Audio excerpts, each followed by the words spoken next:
बिस्मिल्लाहिर्रहमानिर्रहीम।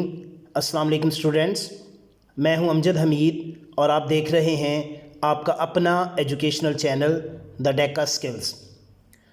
बच्चों, आज हम एक ऐसी स्किल सीखने जा रहे हैं जिसके हसूल पर कम ही तवज्जो दी जाती है। जी, तो ये स्किल है आंसर शीट को किस तरह से तैयार किया जाए। बच्चों, मार्केट में दो तरह की आंसर शीट्स अवेलेबल हैं। एक तो स्कूल, कॉलेज या यूनिवर्सिटीज़ की ऑलरेडी प्रिंटेड शीट्स होती हैं जिनमें सिर्फ नाम ही लिखना होता है, और दूसरी होती हैं प्लेन शीट्स। हम देखेंगे कि प्लेन शीट जो है उसको किस तरह से मौसर अंदाज से तैयार करना है। तो सबसे पहले, जैसा कि आप सामने देख रहे हैं कि मैंने स्क्रीन पर नज़र आ रहा है आपको कि एक मैंने शीट जो है वो ऑलरेडी प्रिपेयर करके रखी है ताकि थोड़ा सा आइडिया हो सके कि हम क्या करने जा रहे हैं। इस काम के लिए सबसे पहले मैं क्या करूँगा कि दो लूज शीट लूँगा, 2 या 3 जितनी भी हमें रिक्वायर्ड हैं। जैसे कि आप यहाँ पे देख रहे हैं, ये मैं 2 शीट्स मैंने ली हैं। आप 3 या 4 अपनी ज़रूरत के मुताबिक ले सकते हैं। इसके बाद मैंने क्या करना है कि मैंने इन शीट्स को स्टेपल करना है, और स्टेपल करने के भी 2 तरीके हैं।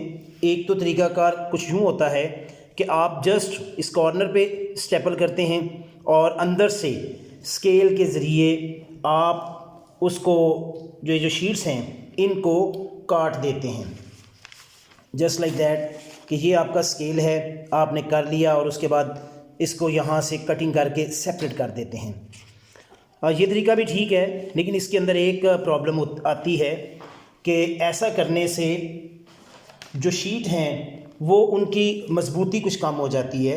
और जैसा कि अभी मैं आपको दिखाने लगा हूँ, जैसे ये एक मेरे पास शीट है, तो देखें कि इसको क्या किया गया, काटा गया है। जब चेक करना है, चेक करने वाले को इसको थोड़ा सा इस तरफ करके फिर ये इसको इस तरफ करेंगे तो नॉर्मली देखें कि ये लूज़ हैं पेपर, तो इनके अंदर वो गिरफ्त की कमी है।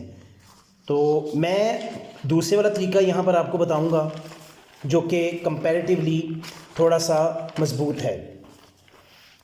तो इसके लिए मैंने जैसे आपको बताया कि मैंने ये 2 शीट्स ली हैं, और इन 2 शीट्स को लेने के बाद मैंने इनके कॉर्नर को स्टेपलर से पिन्स लगा दूंगा। जैसा कि ये मैंने ऑलरेडी पिन्स लगा के रखी हैं, आप देख सकते हैं। अगर मैं आपको यहाँ से करीब से दिखाऊं, ये 3 लगा सकते हैं, 5 लगा सकते हैं, अपनी कह सकते हैं कि अपने मजबूती के हवाले से, या अगर आपके पास छोटा स्टेपलर है तो आप 5 लगा लें, बड़ा है तो 3 लगा लें। तो ये मैंने पिन्स लगाई हैं। इसके बाद नेक्स्ट स्टेप क्या है कि मैं इसका सेंटर निकालूंगा। आप मेरे सामने देखिएगा कि मैंने इसके पेज को दोनों तरफ बराबर रख के यहाँ पर एक तय बिठा दी है। अच्छा, ये तय बिठाने का एक बड़ा फ़ायदा है, ये चीज़ आपको शायद ही किसी ने बताई हो। अब यहाँ पर तय बिठाने से क्या हो गया कि मेरे इस पेज का सेंटर निकल आया है।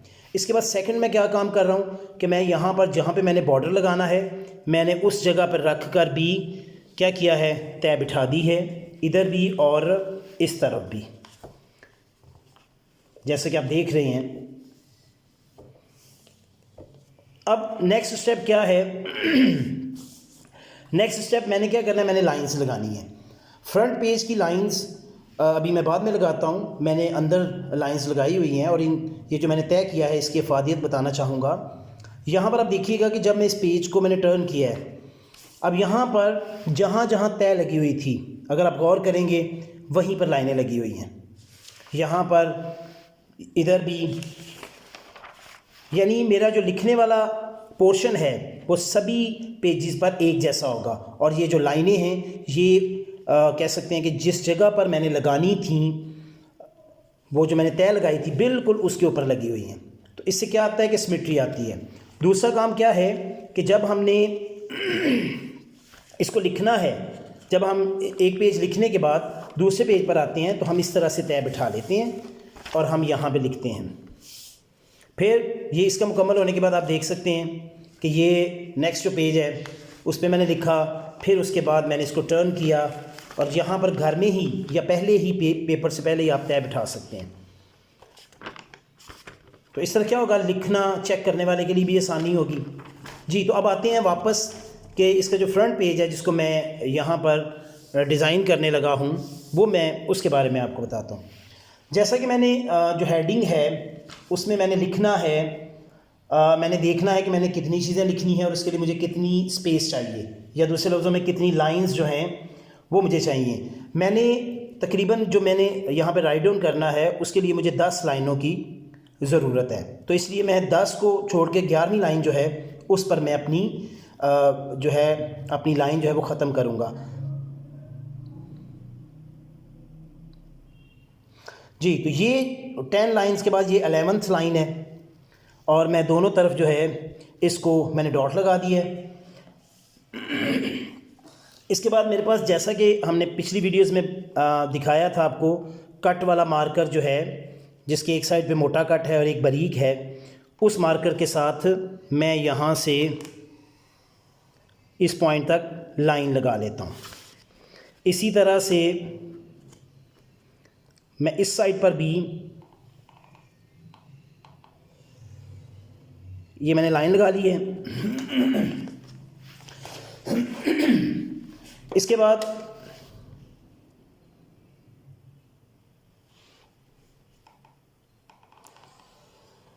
ये मैंने इसको बंद कर दिया।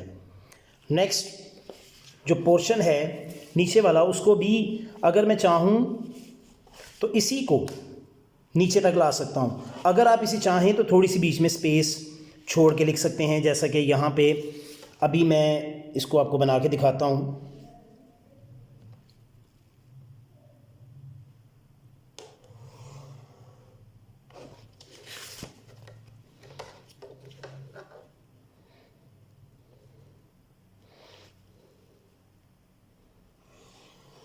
जी, यहाँ तक ये मैंने लाइन लगाई है।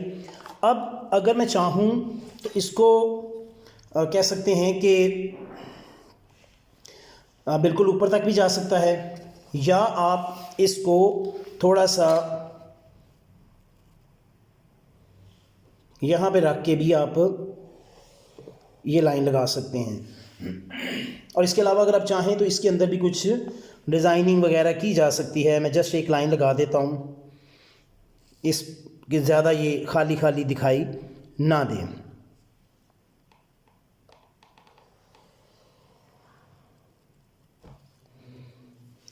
जी, अब ये कुछ हिस्सा जो है वो भर गया है। इसके बाद मैं इसके ऊपर थोड़ा बहुत कुछ डॉट वगैरह भी लगा सकता हूँ अगर मैं लगाना चाहूँ। अब हम आते हैं ऊपर वाले पोर्शन पे। जैसा कि मैंने अपने नाम, क्लास, सब्जेक्ट, रोल नंबर वगैरह लिखना है आंसर शीट के लिए, मैंने उसको सेंट्रलाइज्ड लिखना है। तो इसलिए मैंने ये जो तय बिठाई थी इसका मैं प्रॉपर जो है वो इस्तेमाल, या उसका प्रॉपर जो फ़ायदा है वो मैं यहाँ लूँगा। अब मुझे इस चीज़ का पता है कि मैं जो लफ्ज़ लिखने जा रहा हूँ वो लफ्ज़ जो है वो कहाँ पर कितना बड़ा है, उसी मुताबिक से मैं उसको पीछे से शुरू करूँगा। मसलन मैं ये लफ्ज़ लिखने जा रहा हूँ, ये जैसा कि आपके सामने है, ये हसन अहमद है, ये मैं लफ्ज़ लिखने जा रहा हूँ। तो अब मुझे ये पता है कि मैंने, अगर ये मेरी लाइन है तो हाफ़ इधर और हाफ़ उधर, तो इस हवाले से मैं यहाँ पे इतना फासला पीछे लाकर तो इसको लिखूँगा। जी,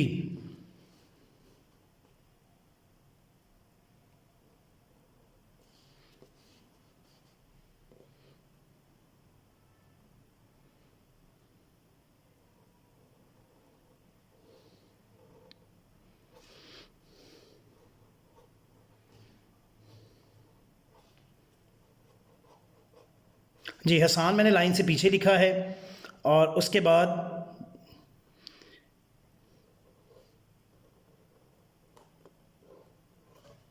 अहमद का वर्ड जो है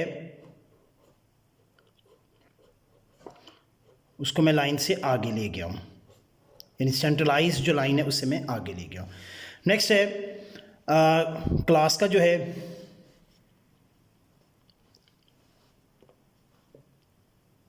मुझे पता है कि मैंने 6 का वर्ड यहाँ तक लिखना है और आगे जो उसका सेक्शन है ए, उसके लिए मुझे इतनी स्पेस चाहिए।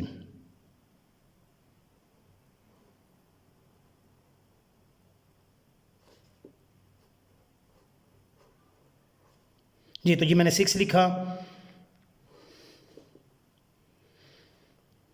और ये मैंने इसका सेक्शन लिख दिया ए। इसके बाद जो मेरा सब्जेक्ट है वो है इंग्लिश। तो इंग्लिश के लिए मैं ऑलमोस्ट इतनी ही स्पेस मुझे दरकार है।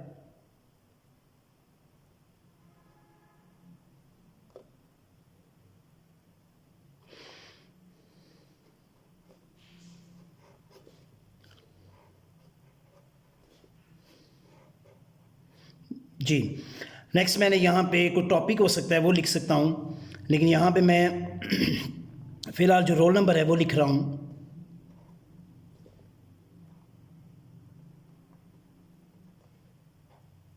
इसके बाद लास्ट पे मैं इंस्टीट्यूशन का नाम लिखने लगा हूँ। तो जैसा कि आप सामने देख रहे हैं कि मुझे आइडिया है कि ये थोड़े बड़े लफ्ज़ हैं, इसलिए मैं इसको थोड़ा पीछे से आके शुरू करूँगा, ऑलमोस्ट यहाँ से।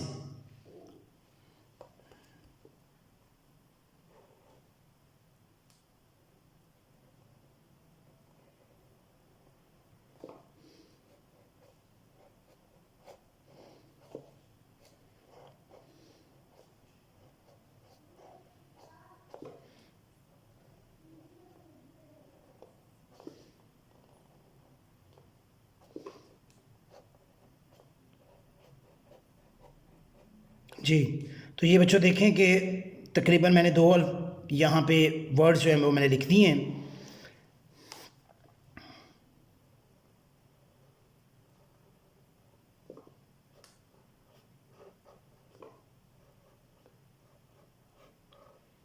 जी, तो इसके बाद यहाँ तक मैंने इसको तहरीर कर दिया। अब इसके बाद क्या करेंगे कि इसको थोड़ा सा ब्यूटीफाई करने की मैं कोशिश करूँगा।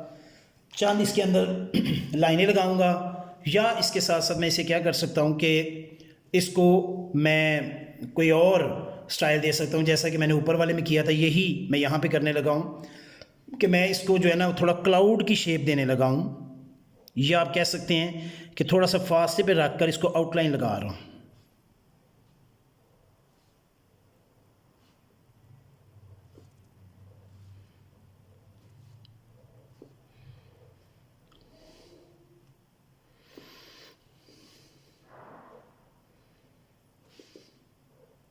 जी, तो इस तरह से थोड़े फासले पे रख कर मैं इसको आउटलाइन दे रहा हूँ, और आउटलाइन के लिए मैंने पॉइंटर यूज़ किया है, क्योंकि मैंने अगर थोड़ा सा यहाँ पर जो मेन अगर मैंने उसको थिक लिखा है तो उसको आउटलाइन करने के लिए मैंने बारीक जो है वो पॉइंटर का इस्तेमाल किया है, ताकि सभी अगर एक जैसे होंगे तो वो इतने अच्छे नहीं लगेंगे।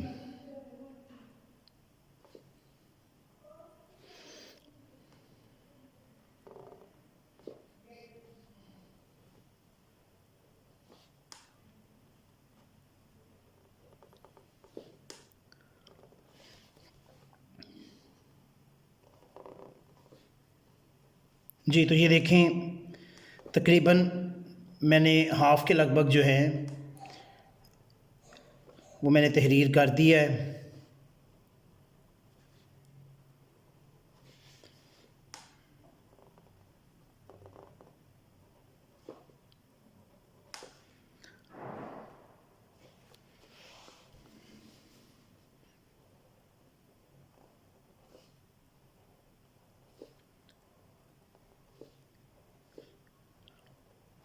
अच्छा, इसके अंदर भी वैरायटी लाई जा सकती है कि अगर आप चाहते हैं इसको एक साइड पे करना है, जैसे ऊपर मैंने किया हुआ है, अगर आप देखेंगे ऊपर वाली साइड पर मैंने ये इसको आउटलाइन दी है और नीचे मैंने जस्ट लाइन लगाई है, तो इस तरह से भी किया जा सकता है। इसके अलावा आप अपनी जो रिक्वायरमेंट है, जो आप लिख रहे हैं, उसके थीम के मुताबिक आप इसके अंदर चेंजेस ला सकते हैं, और इसी तरह से नए से नए स्टाइल और डिज़ाइन जो हैं वो जन्म लेते हैं।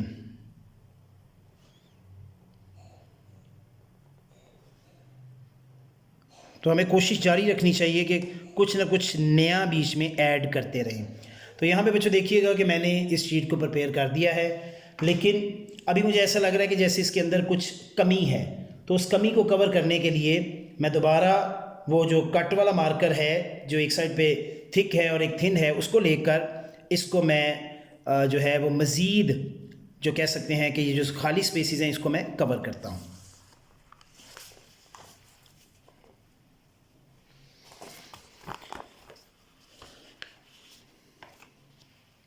जी तो बच्चों, स्केल के साथ मैं क्या करूँगा कि मैं ये जो दो लाइनें हैं यहाँ पे, इनके दरमियान आना चाहिए।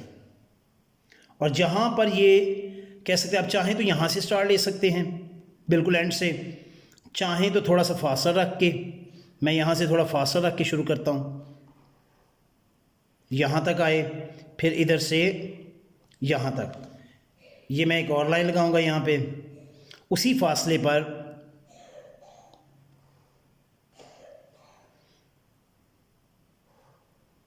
इधर से भी वही। अब यहाँ पर भी मैं यही चीज़ करूँगा।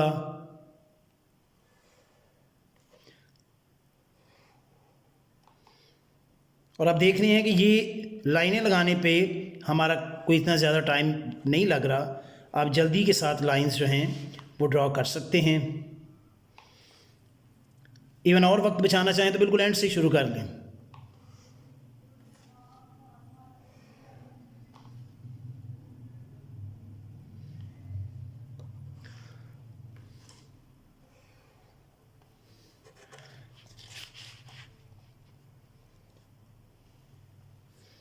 इसके अलावा बच्चों अब ये भी किया जा सकता है कि मैं तो टोटली जो है वो मैंने ब्लू मार्कर यूज़ किया हुआ है। अगर आप चाहें तो इस ब्लू के साथ साथ ब्लैक भी यूज़ किया जा सकता है, या कोई यहाँ की हद तक देखा जाए तो आप कोई ग्रे टाइप का कलर भी बीच में ऐड कर सकते हैं। वैसे तो किसी भी रंग से कर लें, लेकिन क्योंकि ये हमें इसकी परमिशन नहीं होती, इसलिए हम कोशिश करेंगे कि सिर्फ़ और सिर्फ ब्लू या ब्लैक को फॉलो करें। तो ग्रे जो है वो थोड़ा बहुत किया जा सकता है, इससे ज़्यादा नहीं। तो यहाँ पे बच्चों देखिएगा कि हमारी जो शीट है वो ऑलमोस्ट यहाँ पे रेडी है। तो इस तरह से बच्चों हमने इंग्लिश की जो शीट है उसको कंप्लीट किया है। और अब आप देख सकते हैं कि ये जो शीट है वो माशाल्लाह प्यारी लग रही है। तो ये थोड़ी सी मेहनत से हम अपना जो एक्सप्रेशन है अपनी आंसर शीट का, उसको हम बहुत अच्छा कर सकते हैं। तो बच्चों, अगर आपको ये वीडियो पसंद आई है तो आप वीडियो को लाइक करें, कमेंट करें और दूसरों के साथ शेयर करें। और अगर आप इस चैनल पर नए हैं तो इस चैनल को सब्सक्राइब करें और बेल आइकन को दबा दें। अपना बच्चों बहुत सा ख्याल रखिएगा, मुझे दुआओं में याद रखिएगा। अल्लाह हाफिज़।